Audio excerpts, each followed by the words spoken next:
kau mungkin betul dan kau mungkin salah. Sebab Faham. aku belajar masuk universiti bukan sebab nak pandai. Okay. Masuk universiti kau boleh jadi tak pandai pun boleh lulus je. Betul.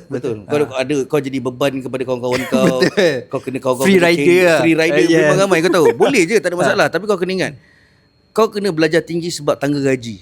Betul. Kita ramai orang tak tahu. Kalau kau belajar master, kalau kau belajar SPM, Aha. kau kena ingat gaji diploma lagi tinggi daripada SPM. Betul. Gaji degree lagi tinggi daripada diploma. Betul. Kalau gaji master lagi tinggi Of daripada Degree. SPM, diploma, degree. Betul. Starting gaji kau, kalau kau tak ada pengalaman sekalipun, gaji kau mungkin lagi besar daripada diorang. Tetap tinggi. Betul. Tetap tinggi. Kau boleh jadi pensyarah. Yes. Kau ada kelayakan untuk jadi pensyarah kat situ. Sebab tu budak-budak sekarang mana yang kata macam pelajaran tak penting. Aku nak jadi influencer, betul. Tapi kena ingat satu benda. Aku pernah jadi influencer. Pernah masa aku susah dulu kan, aku terpaksa buat banyak kerja. Dan aku kena review banyak kedai hari-hari untuk kau dapatkan duit nak bayar aku punya kerugian dulu lah. Aku malah nak bahas benda tu lah. Banyak sangat podcast nak bahas. Yang kita put aside lah. Put aside lah. Benda tu pun dah 2 tahun takkan tak bohong-bohong. Takkan aku nak menjual cerita susah.